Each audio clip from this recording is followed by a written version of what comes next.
အုပ်စုနံပါတ်1ပါဗျ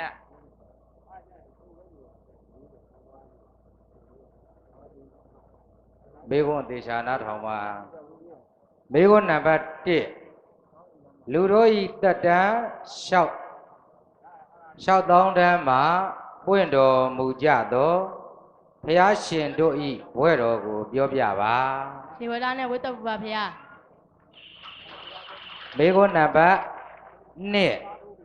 တတိယအကြိမ်ဥယျင်ကစားထွက်သောအခါမြည်သည့်နမိတ်ကိုတွေ့ပြီးဘာမှန်ကိုအောင်ခဲ့ပါသလဲသူတွေနမိတ်ကိုတွေ့ဇီဝိတမန်အောင်ခဲ့ပါရဲ့ဗျာ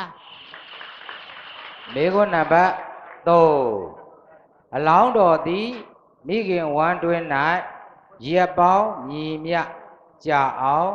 နေခဲ့ရပါသလဲ295ရက်ပါဗျာမေခွန်းနံပါတ်4ဖျားအလောင်းတော်သည်ဒုက္ခရစရိယအကျင့်ကိုစွန့်ပြီးအာနာပါနဘာဝနာကမ္မထံကိုရက်ပေါင်းညီမြကြာအောင်ကျင့်ခဲ့ရပါသလဲ14ရက်ပါဗျာ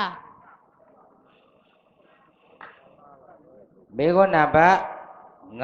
5ပြင်စာနန္ဒရိယကံကျူးလွန်သူထက်ပုံမအပြစ်ကြီးသူကဘယ်သူဖြစ်ပါသလဲမိစ္ဆာဒိဋ္ဌိအယူမိသူပါဗျာမေခွန်းနံပါတ်6ဆုပ်ယုပ်ပျက်စီးကြောင်းကိုဘုရားရှင်သည်မြည်သည့်သုတ်တော်တွင်ဟောကြားခဲ့ပါသလဲပရဝံပလာပါတော့ပရဝံပလာတော့ပါဗျာပရဝပလာတော့ပါဗျာပရဝတ္တလပရဝံပလာတော့ပါဗျာပရဝပလာတော့ပါဗျာဝတ္တလလားဝပလလားဝတ္တလပါဗျာဝတ္တလလေ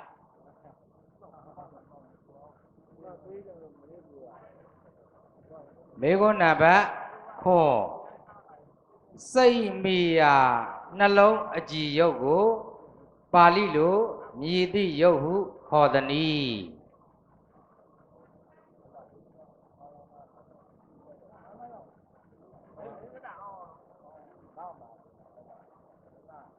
စိတ်မီယာနှလုံးအကြည်ယုတ်ကိုပါဠိလိုမြည်သည့်ယုတ်ဟုခေါ်သနည်း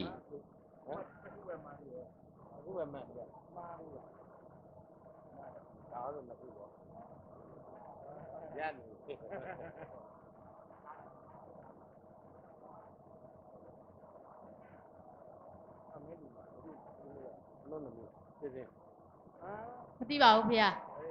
ရှင်းနေအဲ့လိုမျိုး